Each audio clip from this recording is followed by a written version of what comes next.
Hey y'all, it's Mandy. Before we talk about this week's episode, I want to say shout out to the patrons. Y'all are the reason I'm still doing this. I could do it alone, but it's so much better to run with people who share your vision, share your values, and see the importance of the work you're doing. So if you're interested in all the premium content, hearing about the questions and answers, or even being a part of our live patron chats, check out my Patreon. It's under @MandyCapehart, or you can search for Restorative Grief with Mandy Capehart and find it that way. Welcome back to Restorative Grief with Mandy Capehart. You are listening to episode 53 titled Disenfranchised Grief with Meghan Crozier.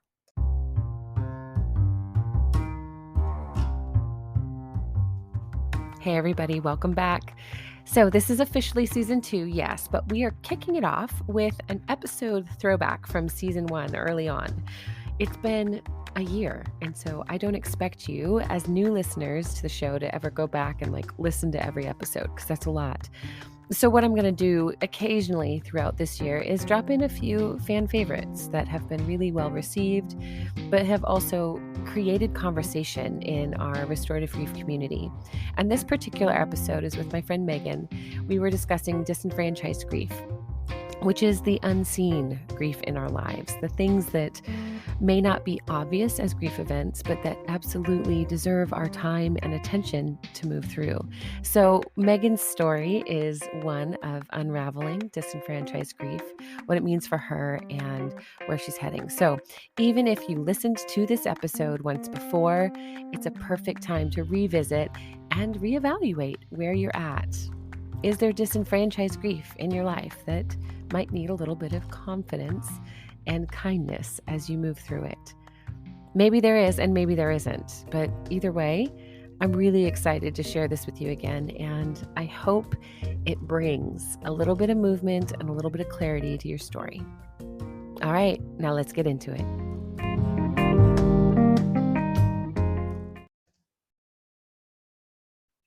Hey, Meghan, welcome to the Restorative Grief Podcast. Hey, thanks for having me, Mandy.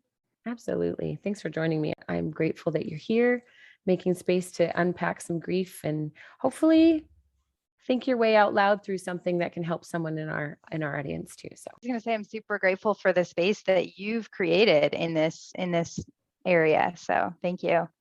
Oh, of course. This is not exactly the calling that I anticipated for myself, but it's one that has become more meaningful than I ever expected it to. You have the great big opportunity to talk about disenfranchisement, and also known as ambiguous grief, today. So before we get into that and your story, why don't you just tell everybody who's listening a little bit about who you are, and we'll go from there. Yeah. So I am a writer and an educator, and I taught in elementary education for 15 years in Illinois, Washington, and Oregon. And most recently have transitioned to a community college, and I'm going to be a professor creating a teacher education program for future teachers. And also, I am on social media as the Pursuing Life, and I write and talk about faith deconstruction and things like purity culture and all kinds of other fun topics. And sometimes you and I are in Clubhouse together, which is also always a good time. I know that Clubhouse platform has become such a sacred space. It's like holy ground for people who don't feel like they've been heard, to be invited up to the stage, so to speak, and share their stories in a way that maybe they've never shared them before. And I think you have been actually quite prolific in creating those spaces for people. So I bet you've encountered a lot of grief in those rooms, actually. It has been an amazing way to connect with people. And I know it's another social media. And so I think there's a little bit of resistance, but once you kind of learn how to navigate it and figure it out and realize how powerful it can be to have real-time conversations with people, it's a really great place to connect.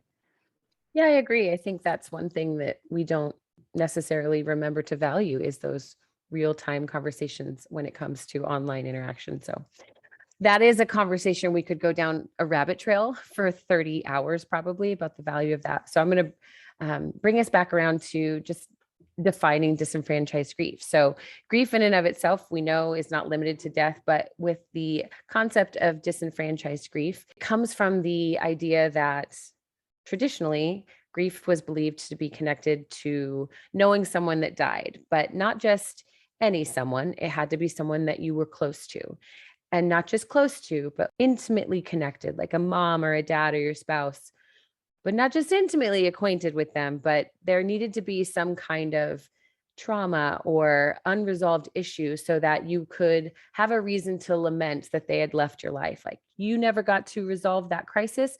Gosh, you must be grieving, because if they were old or they were sick and you knew their loss was coming, it should have been no big deal because it's a natural thing, right? You've got this huge stigma associated with grief that just says if you don't fit in exactly these right places, then I don't know why you're grieving, or that word still comes in. I don't know why you're still grieving.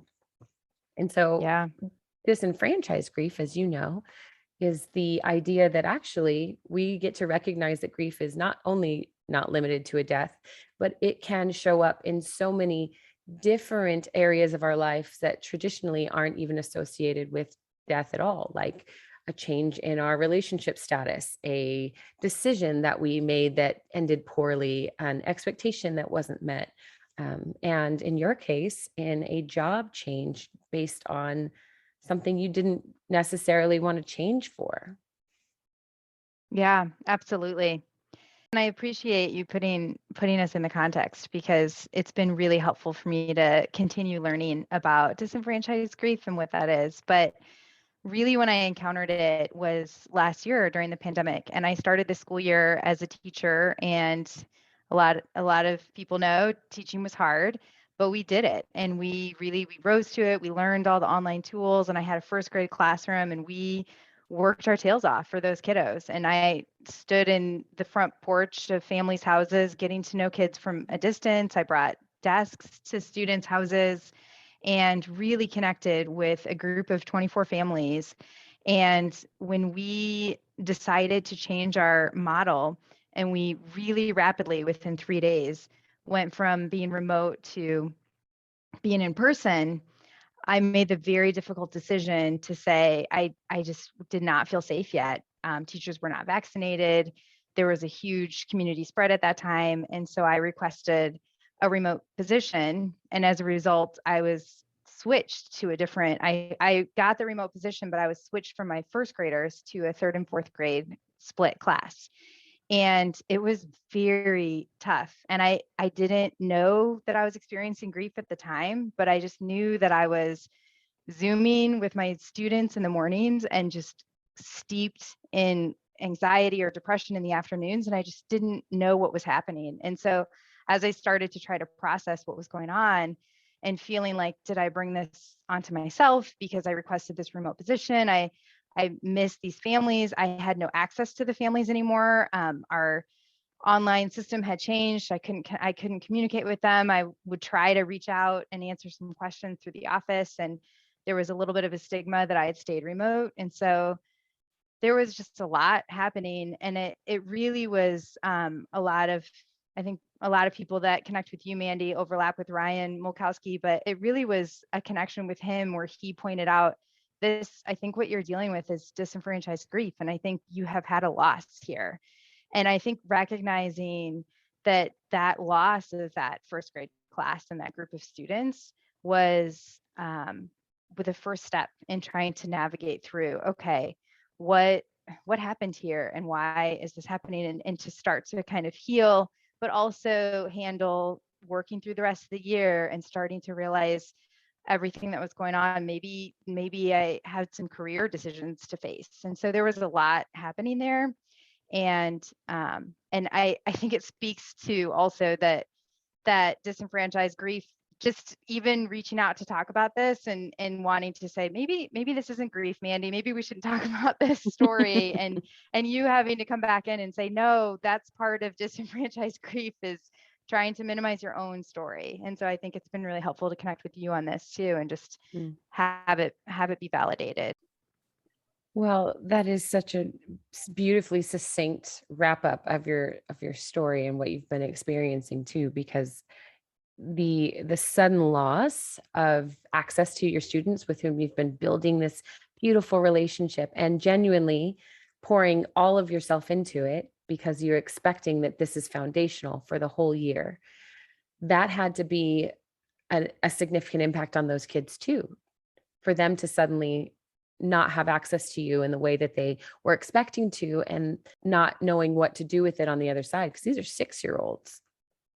Yeah. And I think there was a lot of confusion during that time. Families made decisions about how they would, whether to go back to school or not, based on what they thought, what teachers they thought they would have. And I think not knowing that I would Mhm. be moved into a different position, there was just a lot of confusion. I honestly have not been able to connect with very many of those families, but I truly believe that there was a loss on their end too. Yeah, I will say our daughter was doing online school. Our district did that year last year as well. And we had a choice between online only for the year or online until in person was possible. And we started with online only and it was such a mess that I wanted the teachers at our school, they're friends of mine. I wanted them to be teaching my daughter, but we were in such disarray and confusion and just anxiety, not knowing. You don't know what you don't know. And we were worried. So we ended up deciding to go back simply because of the teachers. I ran into one when I stopped in at the school and he looked at me and I burst into tears. And I was like, okay, my daughter needs to come back here. But that just speaks to the fact that those relationships with teachers are so pivotal. And as parents, it can be very easy to discount the grief or the change or the shifts that teachers are experiencing as well. So, because kids are our first priority, of course, Yeah. but for all of those parents, I'm sure there was a lot of frustration and just bitterness that could have easily taken root as well. So, with that note, I want to ask you a question too. I know now you're doing something different, but during that year that you were teaching third and fourth graders, how did you navigate the relationship with your coworkers, knowing I have this awareness that I'm grieving or I might be grieving? I'm not sure yet. Did that impact your work relationships at all? Yeah, absolutely. So I started the year, I was actually slated to get my national board certification at the beginning of the year, and I had a really solid first grade team, and we worked together very well. I did all the math for the entire grade level. Another teacher did all the literacy. We translated it into Spanish and English. We met a couple times a week, and we were a really solid team. And we did some first grade wide events where we zoomed in. We had a career day. We zoomed in people from Chicago, from Colorado, from other places, that it was like we had this opportunity, people that were bilingual, and it it was going so smoothly, and I was very excited about things. And I think what happened was the decision to open schools happened so quickly. It was decided on a Tuesday, and we opened the following Monday. And it was a Tuesday Wow. evening, so we had Wednesday, Thursday, Friday to prepare and to make those really hard choices. And it was presented as you have the choice to stay remote or not. And this is kind of where you can do. And I think had that been a choice where, okay, well, these teachers are staying remote, these teachers are going in, and there was no stigma, we would have been fine. But what happened was it happened so quickly and everybody was thrown into disarray that those of us who stayed remote were blamed for the disarray. And then those of us who went in, some people who went in didn't feel comfortable but didn't have the seniority to request remote positions, and some people were forced to go on leave, and so there was a lot of chaos in that time. And there were some massive staff emails that were sent out to, hey, we've been here all this time, where have you been, or why aren't you stepping up and coming in, and what. And there was not a lot of leadership, and I'm not even going to blame our school leadership, because it was impossible to navigate, and there was no way to have a sense of leadership that would cohesively bring everybody together on a topic that was so polarizing at the time, in the midst of such chaos and confusion. So definitely after that decision to stay remote, I was very isolated from the rest of the staff. There were about 4 or 5 of us that stayed remote, and we connected occasionally, but it was a very isolating time where I just felt like I got to the point where I didn't even want to go into the building when I would run into staff, because I never knew who I would run into or what would be said. Oh, I can just feel like the awkwardness of having to go into the building and thinking about, oh God, am I going to run into Kevin or Bill or Susan, or that just anticipatory grief, even of I'm just trying to do the things I need to do for my students to get what they need for the year. And I actually have to engage this loss in order to do that. Not to mention, you said you were working for 15 years. I can assume a lot of those years were with these same peers. So there had to be some relational grief that you experienced as well as in the fallout. Yeah, I had a very good friend that reached out and said, "Why aren't you Mm. stepping out and stepping up and coming in?" And that was a really, really difficult. We have been friends for a very long time, and we're still kind of processing what happened there, because I felt very, very hurt, and we've connected since. And she was going through a really difficult time. And I think one thing I've learned in all of this is we can't pit our experiences against each other, and we can't say who's got it worse or who's struggling more, because that's just lose lose for everybody. And so I think I've learned to be able to find my own voice while also holding space and honoring the experience of somebody else who might feel very differently. Somebody else might say, I felt so much relief going back into the building, and I honor that, and I'm not going to judge that person. But I think we just need to be able to hold space for each other's experience instead of pit them against each other. You're absolutely correct. It's so easy to lean on comparison or our own experiences to frame out the way we perceive someone else and how they're responding in a circumstance, especially when there's loss associated with it. Or really, disenfranchised grief is fueled by judgment. It's fueled by this discernment that someone applies to say, well, why are you grieving that? She was sick, but you knew she was sick. Or you didn't like that relationship, it made you sad, or you quit the job because you hated it. Well, I've quit jobs that I've hated and still had grief associated with it because of who I became. There are so many reasons why we would grieve a circumstance or something outside of death. Any breaking of relationship is loss. So that's really valuable that you're still working it out with that friend, but I can see easily why you would it puts you on the defensive when they come at you, when someone comes to you with a question that feels like it's loaded with judgment on the front end as they ask it. I want to ask how this experience in teaching and just transition through COVID. I know that part has been that's added an extra layer of grief over it all, but how has it impacted your transition into teaching at the college level now? Yeah, so as soon as I was switched to the new grade level, I think by then I'd already made the decision not to pursue my national board certification, Mm.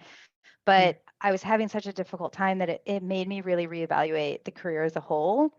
And that was very difficult, that entire process, because it was a lot of people very close to me in my life saying, but you're happy, you love this job, this is the career that you've wanted your whole life. And me just feeling like I had to fight so hard to be seen and heard, and to say it's not just the pandemic, it's not just this year, but this year has made me reevaluate everything.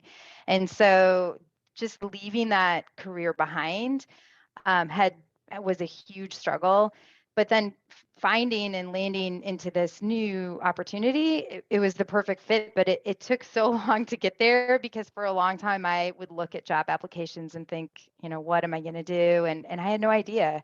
So this I've found a home, and I'm very excited about it, and I have a lot of passion and energy and renewed energy for just the field of education as a whole, and Mm. for the impact that it can have, and for making a difference in people's lives. But it took a long time to get there. It was a struggle. I kind of tell people I feel like I died and came back to life again. That's a big way to articulate, to apply like resurrection to this concept of I was falling to pieces and dying in my old role for 1,000 different reasons. And here I am revived. That's beautiful.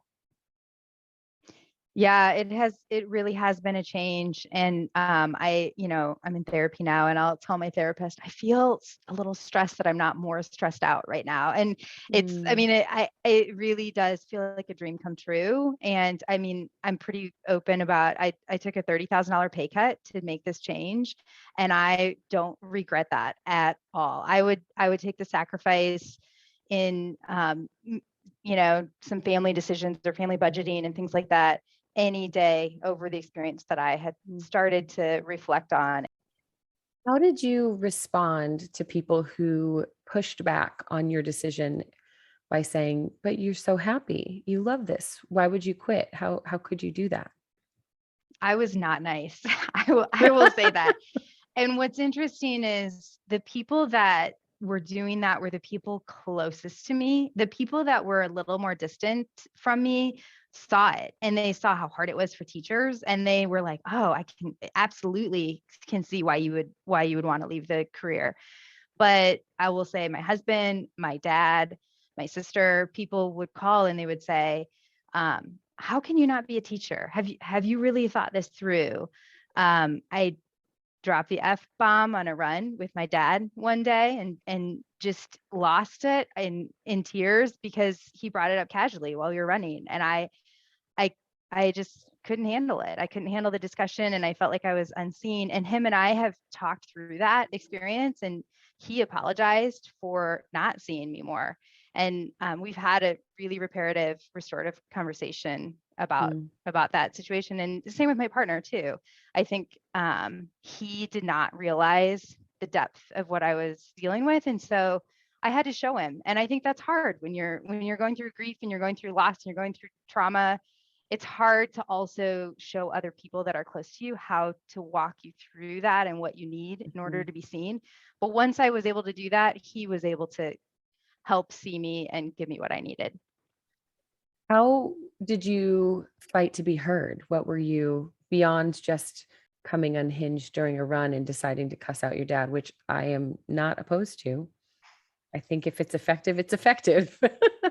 But how did you navigate those conversations? What are some things that you remember that really helped the people closest to you see and hear you without trying to protect you from yourself? Because that's what we're doing, right?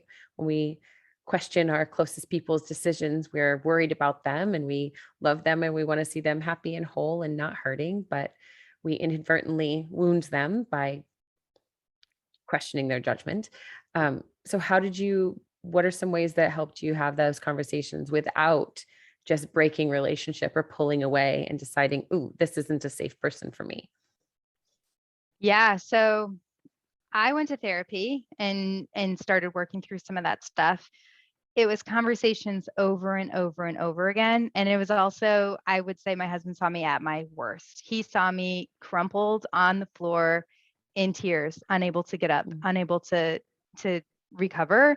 And I think, and he saw times where I told you there were a few other teachers that stayed remote.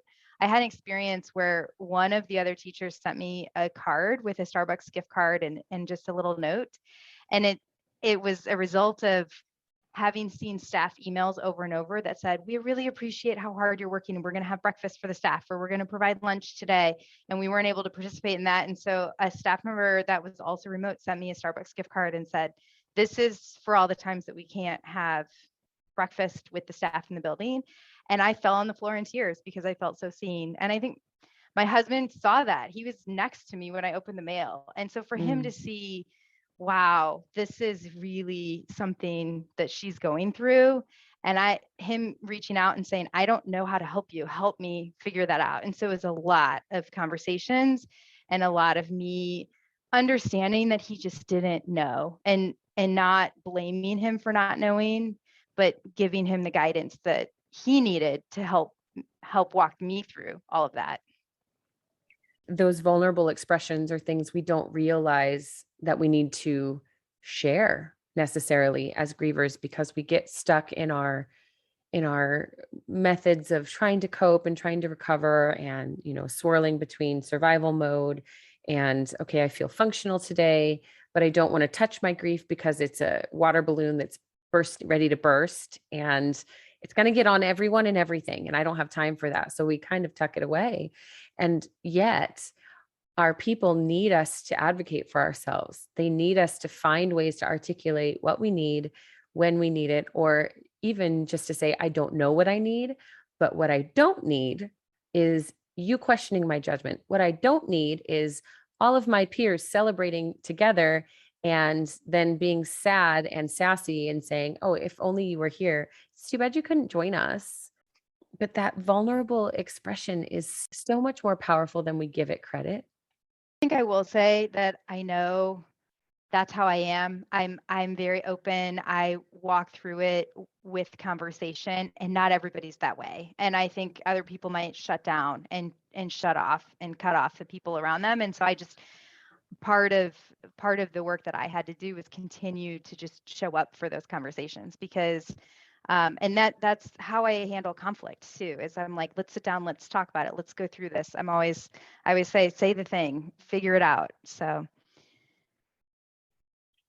Are you afraid in those conversations that you're going to say the wrong thing and make it worse?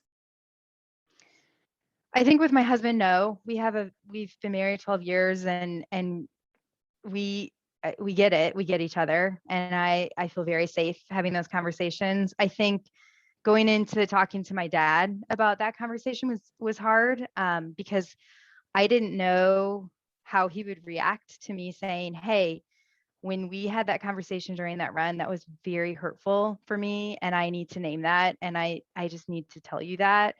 And that was a huge risk, because I knew that I needed to say it, but I also knew that deep down I needed him to acknowledge that, and he did. And I give him all the credit for that, for saying, I've thought about that conversation ever since, and I am so sorry that I did not respect your ability to really, really think through and process this as an adult, process the thought of having a career change. And he was very kind and apologetic. And I give him a lot of respect for doing that, because I think that's hard for a father-daughter relationship. So Seriously, as much as I love my dad, we occasionally have moments where I think, do you recognize what you just said and how it only applies to you and not me?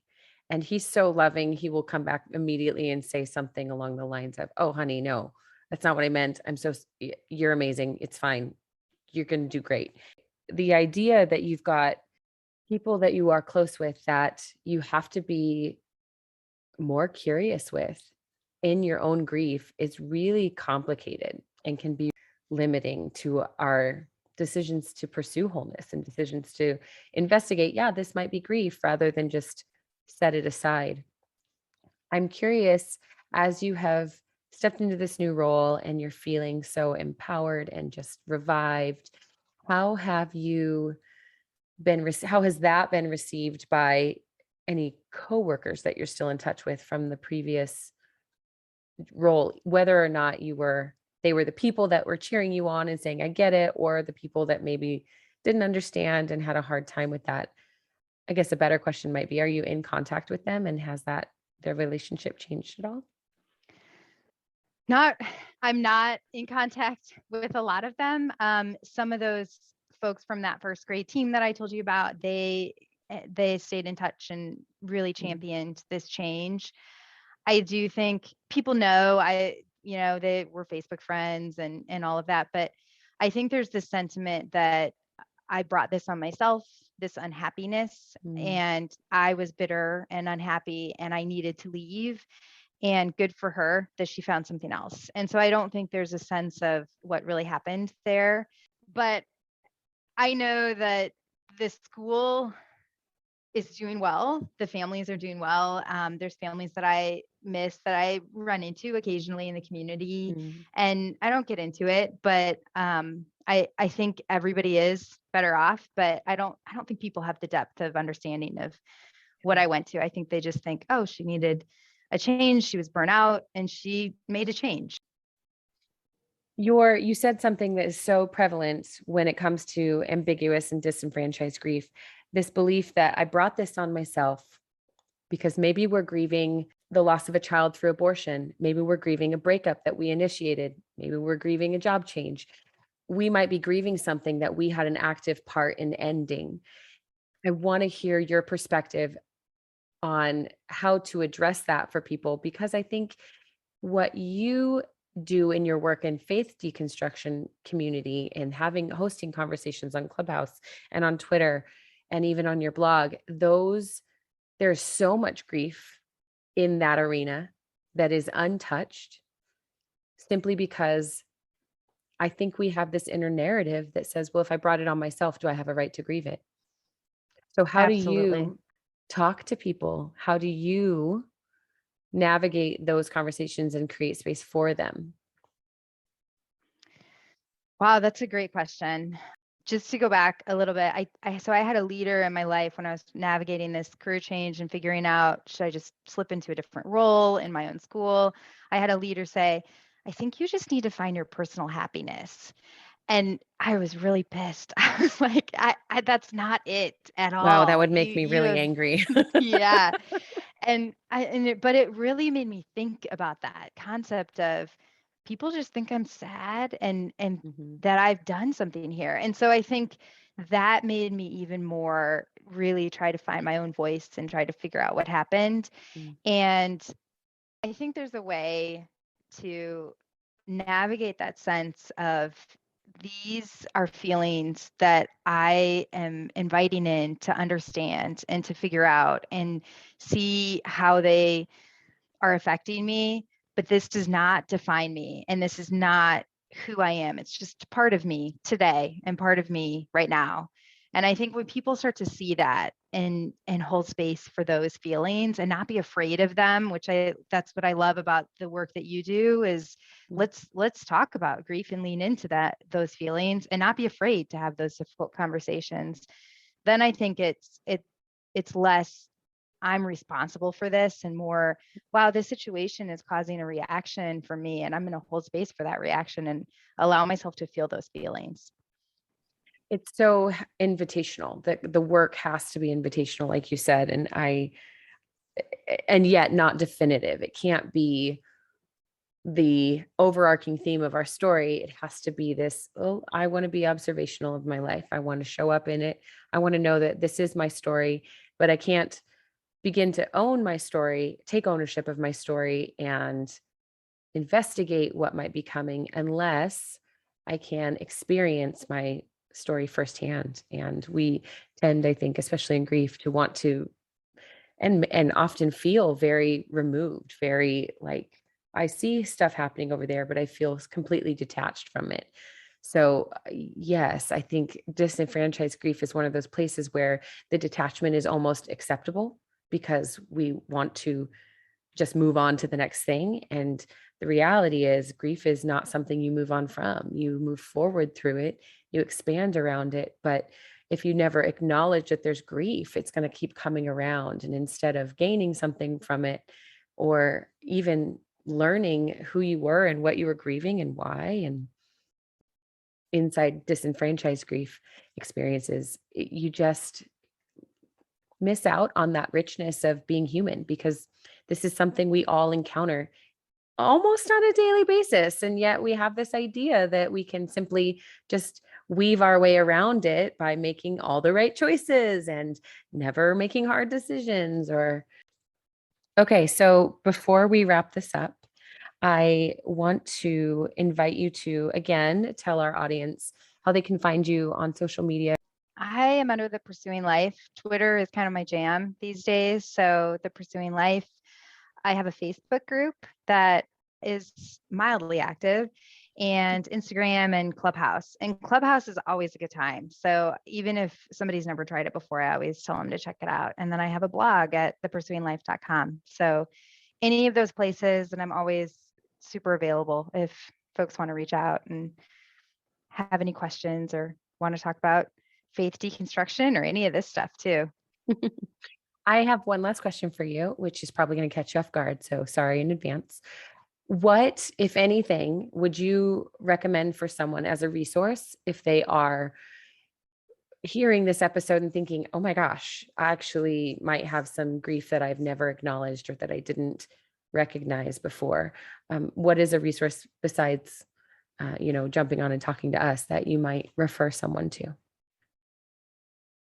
Wow. So I would say that a huge help in helping me process this was really talking through it with you and Ryan and other people, but I think in therapy. So I did not specifically seek out books to read about grief. I just processed it with a therapist and with the people around me. So I don't know if I have a great answer for that, but that is a great answer though, because those It are is, all, yes. yeah, I think vulnerable expression and just yes. reckoning with what is actually happening is your answer. And I think that's phenomenal. So, Meghan, I adore you. And I'm so grateful we got to have this conversation. And just thank you for giving us your time today.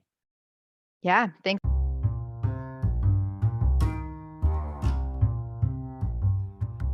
Thank you for listening to episode 53 of Restorative Grief with Mandy Capehart. Reckoning with our disenfranchised grief is a ferocious ideal. Get it. It's not for the faint-hearted, and it's really overwhelming to realize that the thing you've been fighting with and avoiding and wrestling through is potentially grief and loss. But the empowerment, you guys, it's not about purpose from your pain. As you know, I say all the time, this is about genuinely recognizing where you're at, stirring up some compassion with curiosity and kindness, and leaning into what is possible if we pay a little bit more attention and a little more intention into what we need and who we're becoming. I love Meghan's story, and I'm so grateful that you're here and that I got to share it with you again, just in case you missed it. I think throughout season 2, like I said earlier, we're going to do this a little more often because there are some incredible things that have been shared from guests, beautiful episodes that have come out of conversations with clients and friends, and it's just worth revisiting because grief is not something we're going to outgrow. It's not something we're ever going to stop learning about. Even myself, I'm a novice. I know I'm experienced and I'm educated, but that novice approach is really what leads us into a better understanding of who we are, where we're starting from, and where we're headed. For those of you who are new to the podcast, thank you. Thank you for being here. I'm so grateful that you're here. There are plenty of opportunities to learn more about restorative grief. You can join the Restorative Grief Project on Facebook. It's free, private. We do a lot of coaching one-on-one, and we are in a group setting rather. And then I do have a one-on-one practice as well. But the Restorative Grief Project is really wonderful because in it, you can learn from other people. You can simply observe and ask questions of yourself that others are asking in a non-threatening way. It's actually quite wonderful.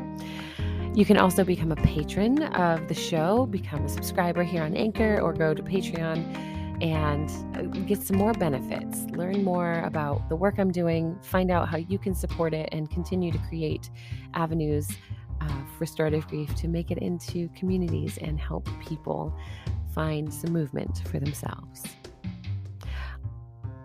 Let's see.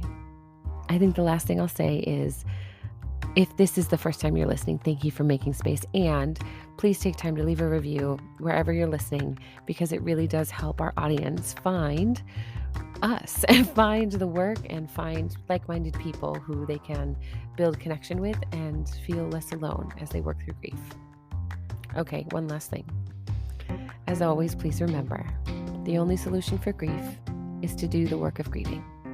Thank you so much for listening. I'll see you next week.